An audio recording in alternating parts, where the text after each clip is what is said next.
el posicionamiento para mí lo es todo, es realmente la clave de nuestro éxito, es el principio de todo lo que vamos a hacer y si nos equivocamos en el posicionamiento lo demás no tiene absolutamente ningún sentido. Y ahora que estamos inmersos en esta era digital y esta era de inteligencia artificial toma todavía mucho más sentido porque la inteligencia artificial ha venido para revolucionar la forma en que hacemos el marketing, para revolucionar nuestros resultados, para facilitar nuestro trabajo, para conseguir que hagamos unas predicciones que nos permiten solucionar los problemas antes incluso de que ocurran y, obviamente, para personalizar de una forma muy precisa el trabajo que hacemos y el mensaje que lanzamos al consumidor. Empecemos por el principio. La inteligencia artificial es ni más ni menos que la capacidad que tiene una máquina para realizar tareas que antes solamente podía realizar la inteligencia humana. Tareas de aprendizaje, de razonamiento, de adaptabilidad, de creatividad, de previsión de resultados y, sobre todo, también de adaptación a nuestro target. Por lo tanto, para el marketing es fundamental y nos ha venido a ayudarnos a esos resultados, a conseguir esos resultados que antes nos costaba tanto conseguir. Los que llevamos tiempo en esto podemos decir que ha habido un antes y un después a partir de la inclusión de la inteligencia artificial en nuestras estrategias, porque nos va a permitir analizar datos con algoritmos, va a conseguir procesar todos esos datos en un tiempo récord y además extraer insights del comportamiento de nuestro mercado que nos va a facilitar crear experiencias y productos altamente personalizados y además va a permitir que nunca nos alejemos de ese posicionamiento que tenemos siempre que seguir ajustado a un segmento muy determinado y del que no nos podemos alejar. Y en definitiva, lo que vamos a conseguir es mejorar nuestro resultado y que nuestro ROI sea mucho mayor. Y ciertamente todos estamos ya inmersos en la inteligencia artificial y mucho más los que trabajamos en marketing. Hay multitud de plataformas, de herramientas que utilizamos a diario, pero para mí en marketing la fundamental y de la que vamos a hablar posteriormente es el CRM. El CRM es un instrumento básico. Incluso aquellas escuelas o colegios que no tienen CRM porque consideran que son pequeños, que no lo necesitan. Lo importante no es la inversión en el CRM, que puede ser mayor o menor porque hay CRMs pues, más ajustados a las necesidades de cada uno. Lo verdaderamente importante es que quien no tiene CRM seguro que tiene un lucro cesante que bueno, pues va a sufrir y que no va a poder realmente percibir hasta que no tenga un CRM y se dé cuenta la diferencia con la forma de hacer las cosas anteriormente. Pero, indiscutiblemente, todos los que estamos en marketing estamos trabajando con inteligencia artificial porque ¿quién no se ha peleado anualmente en cada una de nuestras campañas con el algoritmo de Google, con los leads que hemos conseguido, con la campaña que tiene un coste por leads demasiado alto, con los CPAs, con los clics, es decir, estamos todos realmente muy pendientes de todas esas métricas que nos van a facilitar y nos van a dar la oportunidad de corregir a tiempo las cosas. La inteligencia artificial nos ha dado algo, nos ha proporcionado humildad en nuestro trabajo, porque en lugar de pretender que todo lo podemos hacer bien desde el principio, nos ha permitido ajustar y corregir cuando vemos que nos estamos equivocando. Pero vamos a aterrizar. La inteligencia artificial no es una herramienta mágica y es un recurso para aquello que nosotros queremos conseguir dentro de nuestros objetivos de marketing. Es decir, que en realidad tiene que servir a nuestra estrategia de marketing, a nuestros objetivos de comunicación, a nuestros objetivos comerciales. Y tienen que estar, obviamente, dentro del marco del plan estratégico de nuestra institución. Y sus métricas tienen que estar al servicio de nuestros KPIs, nunca al revés. Y, por supuesto, no podemos pretender hacer ciencia ficción por el hecho de que estemos utilizando la inteligencia artificial. Tenemos que trabajar, como siempre lo hemos hecho, con un recurso que nos va a permitir muchísimas posibilidades y muchísimas oportunidades. Y luego hay otra parte muy importante que para mí es básica y que realmente es el fundamento de la manera en que siempre he trabajado, y es que a mí me gusta hacer un marketing social, un marketing comprometido con la sociedad para hacer una transformación positiva de la sociedad. Y la forma en que hago marketing, y pretendo que sea así, es pues, que ayude, que enriquezca, que forme a mi target, a mis papás, a mis familias, de tal manera que como yo les estoy ayudando a ellos, como yo estoy proporcionándoles un beneficio, pues voy a tratar con un target, unos papás que en lugar de ser, vamos a decir, instrumentalmente satisfechos, van a pasar a estar comprometidos y agradecidos. Y como consecuencia de todo eso, obviamente vamos a tener unos resultados. Y eso no puede cambiar por el hecho de que estemos utilizando inteligencia artificial.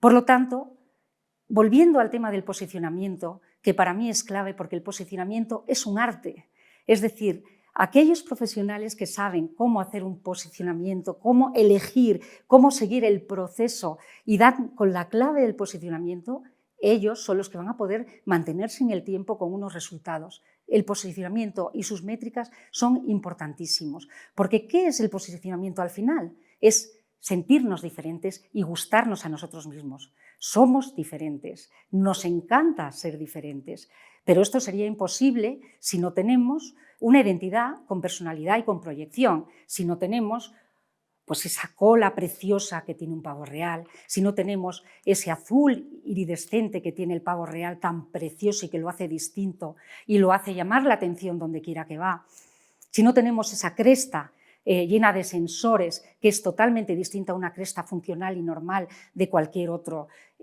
ave. Y, por supuesto, si no tenemos ese orgullo de ser quien somos, esa elegancia natural, ¿no?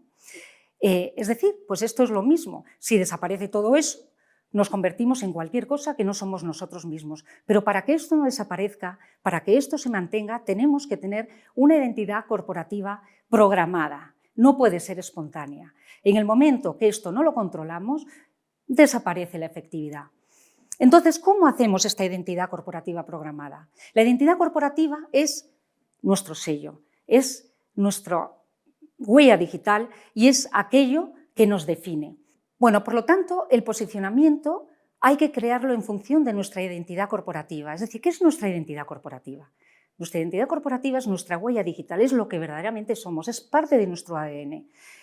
Está relacionado con la imagen y el posicionamiento porque la imagen es cómo comunicamos eso que somos y el posicionamiento es cómo somos percibidos, tanto por nuestro target potencial como por nuestro target actual, pero siempre con un espacio de tiempo prolongado y además en comparación con la competencia. Un posicionamiento, y por eso se llama así, siempre se produce en comparación con la competencia, por lo tanto eso nos obliga a decidir todos aquellos atributos que vamos a incorporar a nuestro posicionamiento, conociendo perfectamente bien cómo es la competencia.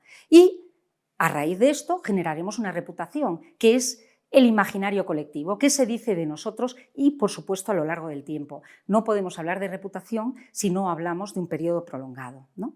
Entonces, en definitiva, de lo que estamos hablando es que el posicionamiento se refiere a la comunicación que hacemos de aquello que somos. Por supuesto, necesita de un argumento, una propuesta de valor y unos atributos. Además, necesita de unas evidencias que tenemos que proporcionar y que están relacionadas con la experiencia de cliente, porque si elegimos un posicionamiento y cuando llegan a nuestro colegio lo que ven no se parece nada a aquello que hemos comunicado, evidentemente vamos a tener problemas. Y finalmente necesitamos conciliarlo perfectamente con la segmentación. ¿Por qué? Porque la segmentación es llevar a la práctica ese posicionamiento y el posicionamiento tiene que estar perfectamente equilibrado y conciliado con nuestra segmentación. La segmentación es la que va a situar en el mercado ese posicionamiento, es decir, y nos habla del segmento al que nos vamos a dirigir, del producto y las características que estamos proporcionando a nuestros consumidores y requiere obviamente de una serie de valores y de atributos que coincidan con lo que estamos comunicando, tiene que tener un precio acorde al target al que nos estamos dirigiendo y, por supuesto, en lo que se refiere a nuestro segmento concreto, que son colegios, también un área de influencia muy determinada, porque todos sabemos que nuestros alumnos no van a venir fuera de nuestro área de influencia. Por lo tanto, el posicionamiento y la segmentación tienen que ir perfectamente conciliados. Entonces, cuando definimos nuestro posicionamiento, es importante tener todo esto muy en cuenta a la hora de hacer nuestra matriz de posicionamiento. ¿Y cómo hacemos esta matriz de posicionamiento? Eligiendo aquellos atributos y aquellas variables que van a formar parte de nuestra propuesta de valor y que se van a diferenciar de tres formas. Vamos a tener atributos que son compatibles, que son aquellos que son importantes para nosotros porque nos definen, pero no son suficientemente diferenciadores porque la competencia también los tiene. Sin embargo, no podemos prescindir de ellos. Luego tenemos los que son incompatibles totalmente. Esos son los que nuestro producto, nuestro proyecto educativo no soporta. Si no tenemos una serie de atributos, no vamos a mencionarlos en el posicionamiento. Y finalmente, los perfectamente compatibles. Estos son los buenos. Estos son los que tenemos que identificar porque estos son los que nos van a permitir verdaderamente diferenciarnos. Y a estos tenemos que darle valor porque son los que van a definir nuestro producto, nuestro proyecto y nuestra institución. Y a partir de aquí ya vamos a hacer nuestra propuesta de valor con un claim, con un argumento, con unos beneficios muy determinados, con una segmentación concreta y con unas evidencias que van a verse en la experiencia de cliente posteriormente. Es decir, no sería posible tener una identidad corporativa controlada si no tenemos un discurso de identidad, una imagen y un posicionamiento concretos, un producto y una experiencia de cliente muy controlados. Todo eso tenemos que tenerlo en cuenta. Y esto es básicamente lo que pusimos en funcionamiento cuando llegamos a los colegios CEU. Los colegios CEU, vamos a ver la situación de inicio que tenían. Pues venían sufriendo, como todo el mundo, esa crisis de natalidad que tenemos en España, que afectaba a prácticamente a todos nuestros colegios, como a todos los colegios de España. Veníamos perdiendo natalidad durante muchos años y hemos seguido haciéndolo hasta ahora. De hecho, pues las últimas noticias nos dicen que el 3,9% de la población tiene menos de 5 años y ese 3% no va a estar justamente en nuestro área de influencia y además va a ser parte de nuestro target. Por lo tanto, las cosas se nos ponen bastante difíciles. ¿Y cuál era el punto de partida que teníamos? Obviamente la drástica bajada de la natalidad, una gran dificultad de captación para todos los colegios debido a esta baja de la natalidad, una falta de diferenciación porque no se había hecho marketing en los colegios. Había una falta de diferenciación entre los colegios privados y los colegios concertados y teníamos unas estrategias muy agresivas de marketing de los colegios de la competencia que estaban ahí luchando por su cuota de mercado. Además, teníamos un problema de imagen y posicionamiento fundamental, que era que éramos el hermano pequeño de una gran universidad. También teníamos una situación muy característica y es que somos colegio y somos universidad, pero en el imaginario colectivo no aparecíamos, aparecía solo la universidad, que es una gran institución y la gran mayoría de la gente conocía las universidades CEU, pero no sabían siquiera que teníamos colegios. Es decir, estábamos compitiendo con nuestro hermano mayor. Y finalmente, pues no teníamos productos accionables, productos de comunicación, productos de marketing que pudiésemos utilizar. En definitiva, necesitábamos hacer cambios, pero para hacer cambios lo primero que hay que hacer es investigar y medir. Tenemos unos objetivos, pero tenemos que saber cómo estamos de distanciados de esos objetivos. Por lo tanto, lo siguiente que hicimos fue estudiar, cuantificar todo aquello que habíamos detectado. Por lo tanto, hicimos un estudio de mercado, tanto de tendencias como de cuota de mercado, pues absolutamente todo lo que era necesario para conocer bien cuál era el mercado de nuestros colegios. Estudiamos nuestra oferta, hicimos Mystery Shopper, hicimos un estudio pues de la atención comercial que tenían el resto de colegios y de cuál era la oferta educativa del resto de colegios. Estudiamos nuestro target, hicimos una serie de investigaciones cuanti y cualitativas sobre tanto identidad, sobre imagen y posicionamiento, sobre satisfacción y en la parte cualitativa indagamos mucho sobre la parte emocional y el proceso de búsqueda de colegio, donde la parte emocional tenía pues una importancia primordial, ¿no? Otra parte de nuestra investigación fueron entrevistas en profundidad a expertos en el sector, importantísimo para nosotros porque teníamos que saber cuál era la opinión de esos expertos sobre la proyección de la educación en España. Pero más importante que todo esto fue el design thinking y las entrevistas en profundidad que hicimos con nuestros propios directores, porque si no sabes cuáles son las expectativas, las necesidades y las ilusiones de esos directores, difícilmente vas a poder conciliar con ellos y vas a poder hacerlos cómplices de tu estrategia. Y finalmente empezamos a trabajar con experiencia de cliente, midiendo NPS, haciendo nuestros primeros buyer persona y estableciendo las primeras estrategias de experiencia de cliente. Y a continuación quisimos implementar una matriz de posicionamiento de validación distinta, porque todo lo que se había hecho hasta el momento era, bueno, pues, con unas métricas cuantitativas donde la parte emocional no tenía gran importancia. Entonces lo que hicimos fue una matriz de posicionamiento donde cruzamos los datos de la parte cualitativa, la parte emocional, con la parte cuantitativa e indexamos esos valores de tal manera que conseguimos un ranking de aquellos atributos que eran infalibles, porque efectivamente estaban teniendo en cuenta la valoración emocional que los padres daban a cada uno de esos atributos, cosa que no se había hecho hasta ahora. Y si veis, os estoy presentando cómo aquello que antes hemos visto, cómo se hace una matriz de posicionamiento, nos permitió, al hacerlo de esta forma, darle unos valores a cada uno de esos atributos, ¿no? Y permitir proyectar, en este caso fue a 5 años, pero nos ha funcionado de tal forma que hemos podido mantenerlo hasta ahora, poder proyectar esos atributos elegidos en nuestro posicionamiento para que toda la estrategia posterior pudiese estar conciliada con ellos. E iniciamos nuestra estrategia haciendo una propuesta de valor que eligió 5 de los 10 atributos claves que nos había proporcionado nuestra matriz, que fueron los siguientes. Una solidez de marca CEU, que obviamente es importantísimo, una formación basada en el humanismo cristiano, una excelencia académica, una innovación responsable y luego una internacionalización y un desarrollo de competencias lingüísticas, sobre todo un bilingüismo inglés-español. Y con eso construimos nuestra primera propuesta de valor, que fue tan acertada que hasta hoy sigue estando presente en el imaginario general. Y para comprobar esto, he hecho una pequeña travesura, que es preguntarle al ChatGPT qué opina de nosotros. Y si veis la diapositiva que os estoy poniendo, efectivamente, todas y cada una de las variables y de los atributos que hemos elegido a día de hoy aparecen en la definición que el ChatGPT hace de nuestros colegios y de nuestra institución. A continuación, tuvimos que elegir qué segmentos íbamos a priorizar, dónde íbamos a segmentar, qué productos de comunicación íbamos a crear y cuáles eran esos atributos y esas variables de nuestro propio producto que íbamos a destacar, ¿no? Y para ello empezamos por el segmento de 0 a 6 años, que es realmente donde captamos la mayoría de nuestros alumnos, todos los colegios, ¿no?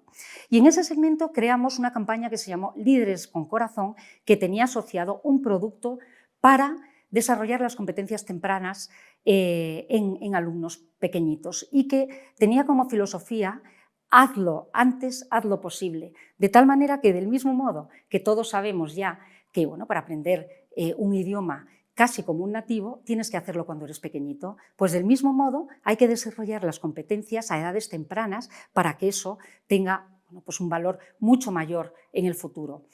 Y creamos un programa que tenía varias partes. El Thinking Based Learning, es decir, el TBL, tenía una parte de educación emocional, tenía una parte de oratoria, imaginaros la oratoria en los niños de 0 a 6 años, fue fantástico. Tenía una parte de psicomotricidad y tenía una parte de autonomía. Todo ello dentro de un programa que al final lo que trabajaba era la mente, el corazón y las manos. Y para hacer la parte de TBL tuvimos la suerte de poder contar con Robert Swat para que nos hiciese un programa específico en educación infantil que no se había hecho antes. Un programa de TBL que compartimos con nuestro target y además con todas las escuelas y los colaboradores de esa edad pues que no sabían de este tema suficientemente porque no se había hecho hasta ahora. De esa manera también los hicimos nuestros cómplices y los alineamos con nuestra forma de trabajar.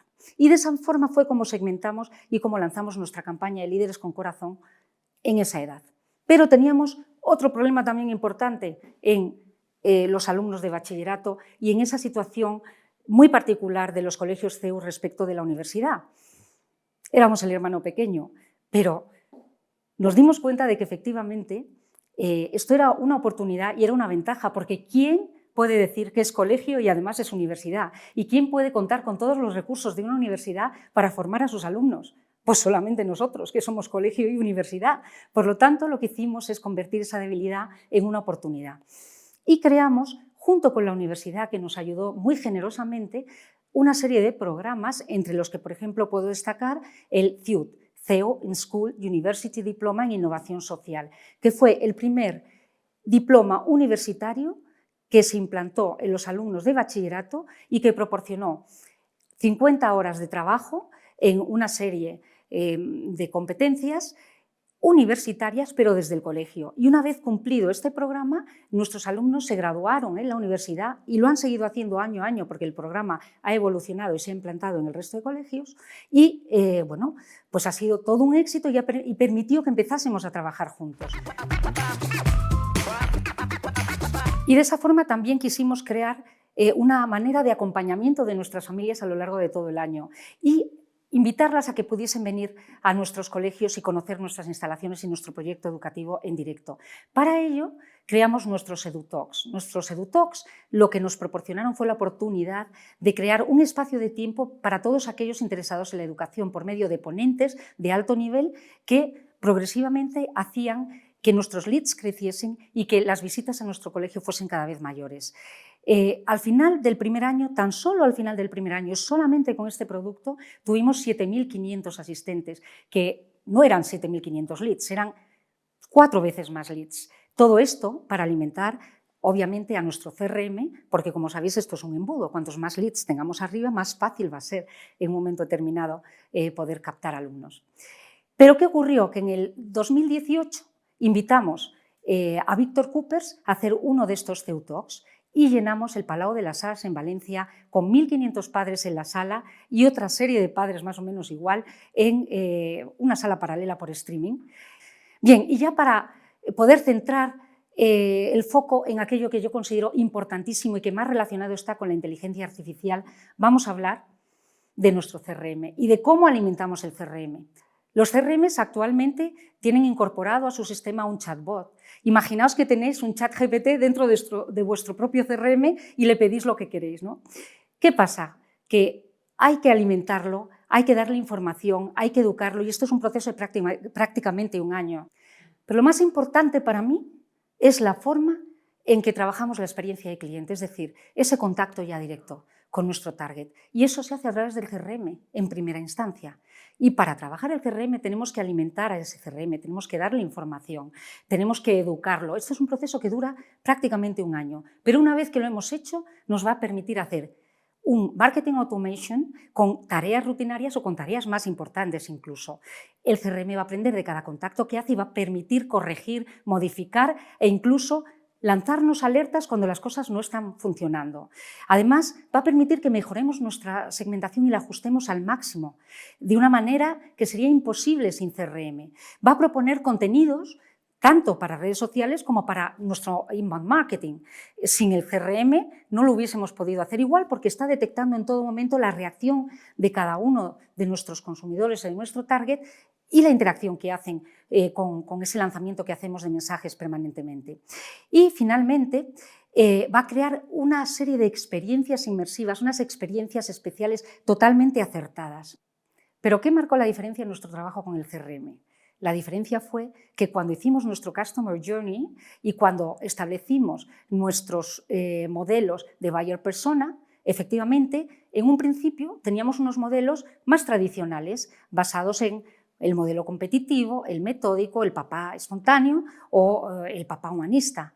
Pero quisimos incorporar, para poder hablarle a nuestro público de corazón a corazón, todas esas características y todas esas variables emocionales que habíamos investigado, que habíamos descubierto. Y esto nos permitió añadir 4 segmentos más a nuestro buyer persona, que fueron el papá y la mamá atento emocional, el comprensivo emocional, el regulador emocional y el indiferente emocional.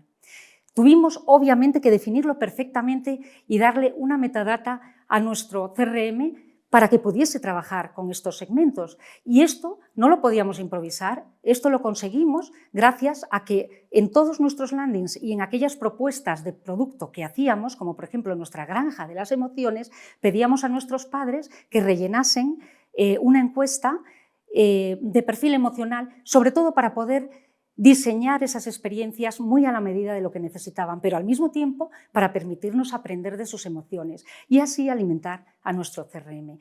Y de esa forma lo hicimos, creando un producto que hasta ahora sigue vigente, está implantado ya en todos los colegios y bueno, pues si yo algún día le digo a mis directores que voy a dejar de hacerlo, realmente se van a enfadar conmigo. Se llama La Granja de las Emociones, nació como la granja de las emociones.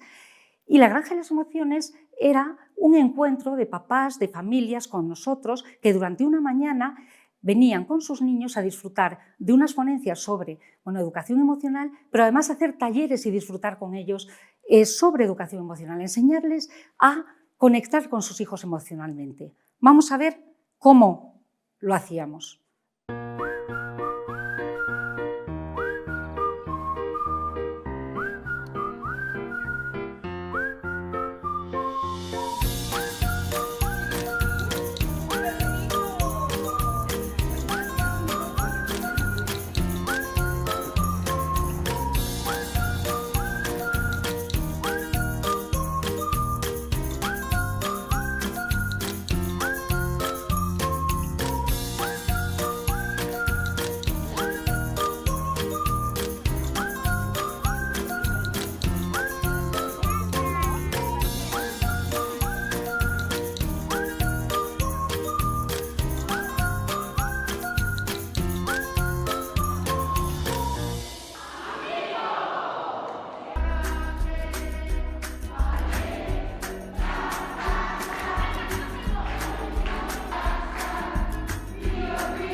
Efectivamente, en esa primera granja de las emociones, que fue una experiencia preciosa, tuvimos pues, aproximadamente unos 600 leads y unos 300 padres. Fue nuestra primera experiencia, pero después, a partir del año siguiente, ya prácticamente no tuvimos que hacer publicidad.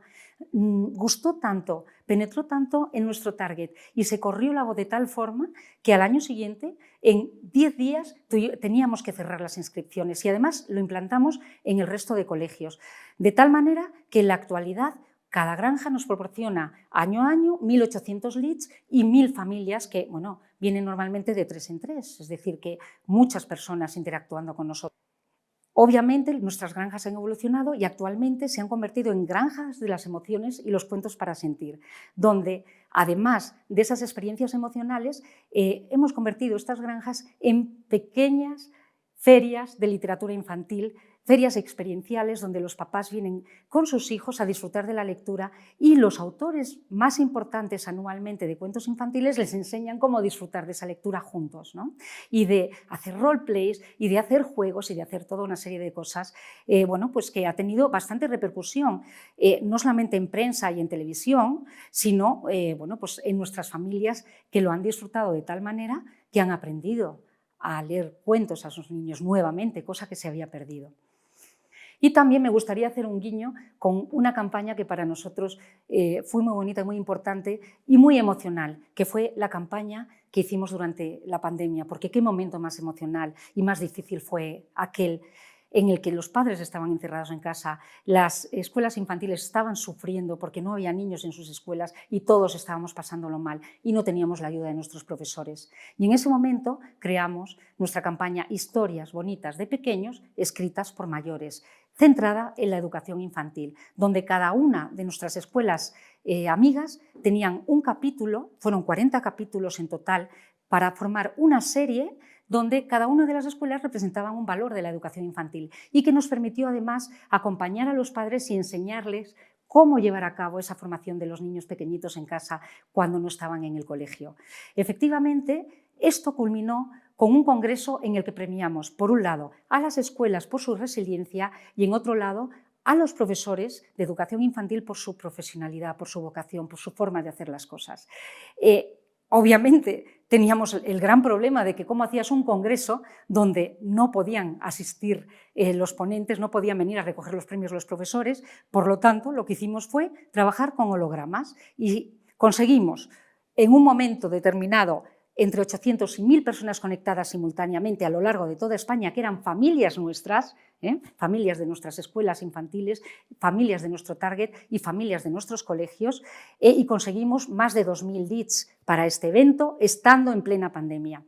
Es muy curioso y muy divertido cómo se trabajó con los hologramas, porque claro, el conciliar la entrega de un premio cuando no podías entregar el premio fue algo verdaderamente divertido. Vamos a ver ¿en qué consistió esta campaña?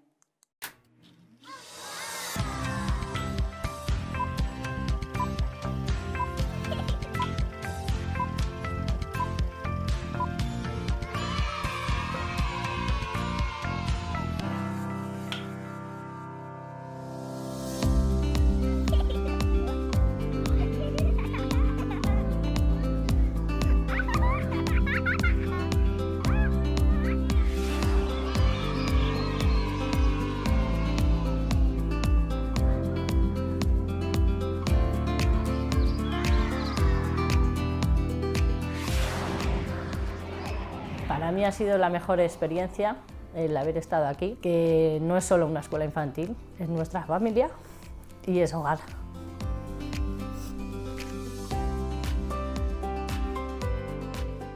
Creo que ser madre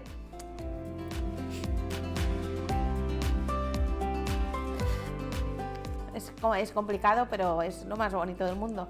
Y con tu hija vives momentos muy bonitos y te pones en el lugar de tus padres. Y es que, bueno, pues Carmen empezó a mostrarse más inexpresiva, no se comunicaba con nosotros, empezaron a desaparecer las sonrisas desde los 19 meses, con sospecha de TEA, con lo cual eso nos hacía dudar más sobre las necesidades que ella tenía y a qué colegio debía de ir. Y bueno, ahora, gracias a la evolución que ha habido habiendo, ¿no?, de nuestra implicación como padres, de la implicación de la escuela para ayudarnos y para que la atiendan los profesionales en el ámbito del colegio que ella necesitaba, gracias a sus compañeros, porque ella aprende de sus compañeros, pues esa sonrisa hoy sí que existe, sí que nos mira, sonríe, interactúa a su forma, ¿no?, con su forma de comunicarse. Un día llegó una niña preciosa, muy especial, llamada Teresa, y esa niña tan especial pues tenía un síndrome que era el síndrome de Down, ¿no? Y esa personita a lo largo de los años resulta que ahora es seño de este cole también. Es seño de este cole también y se está emocionando. Y mi profesor, que fue Pablo Viudes, me preguntó si me gustaría trabajar en una guardería con los niños. Y dije que sí.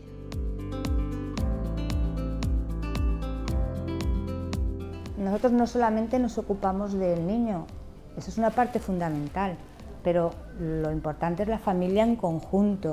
O sea, nosotros nos preocupamos y nos ocupamos del niño y nos ocupamos de la familia. La escuela infantil es una etapa muy positiva que yo creo que perdura siempre. O sea, siempre digo, no sé si se acordarán de nosotros, pero estoy convencida de que el pozo queda, la curiosidad por aprender se va a mantener siempre. Mi madre ha estado 25 años luchando por que se diera importancia a la educación infantil. Mi padre, sin tener nada que ver con la educación, ha defendido la educación infantil. Entonces yo creo que tanto mi hermano como yo, esa fortaleza, esa constancia y ese venga chicos para adelante que podemos, lo hemos mantenido y es lo que yo creo que gracias a ellos, me emociono, pero gracias a ellos puedo ser como soy hoy en día.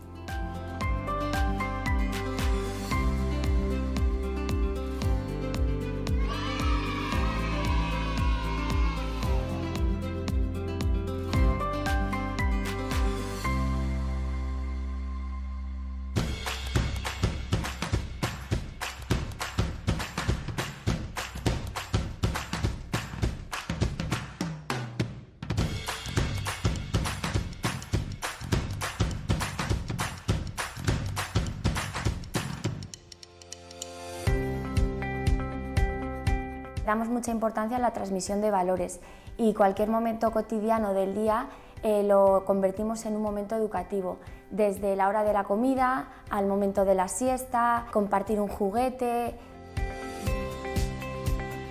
Hace unos años éramos personas que pintábamos, coloreábamos y guardábamos a niños y cambiábamos pañales. A día de hoy educamos con mucho cariño también y una manera de trabajar diferente. Que no solo vienen a jugar, sino que también hay que enseñarles, hay que educarles, hay que acompañarles. Pero ellos saben hacerlo bien, lo que pasa que muchas veces necesitan unos pasos de profesionales, ¿no?, que estamos en las escuelas infantiles. Esta situación se traduce en un papel renovado de la educación infantil, donde adquirimos un carácter profesional e imprescindible en el desarrollo del día a día de las familias.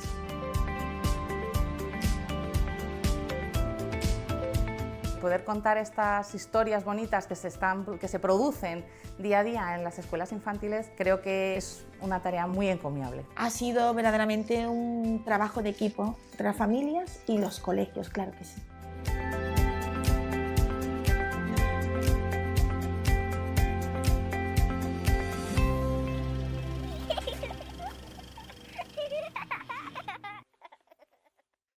Y bien, vamos a ver los resultados que hemos recogido. Gracias a Dios, cuando las cosas se hacen de esta forma, siempre tienes la satisfacción de poder recoger resultados, ¿no? Y para eso vamos a comparar el punto de partida con el punto actual. En el punto de partida teníamos, como vimos, una bajada de natalidad. Lo siento, ahí hemos fallado, no hemos solucionado el problema de natalidad en España. Quizá para otra campaña lo consigamos. Pero en lo que se refiere a la dificultad de captación en algunos colegios por la bajada de natalidad, todos nuestros colegios cumplen objetivos anualmente, los han cumplido desde el primer año y el 60% de nuestros colegios no tienen ni una sola plaza libre, teniendo en cuenta la situación de natalidad, que ahora es muchísimo peor que en aquel momento. Además, esa falta de diferenciación que teníamos respecto de la competencia y, por supuesto, esa falta de alineación entre nuestros colegios también está, como veis, perfectamente controlada. Nuestros colegios hacen una comunicación y un marketing con un paraguas muy bien estructurado, pero muy bien adaptado también a las necesidades de cada uno de los colegios.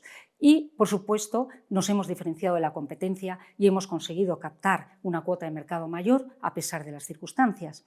¿Y qué ocurre con la imagen y el posicionamiento y el problema que teníamos con nuestro hermano mayor, las universidades?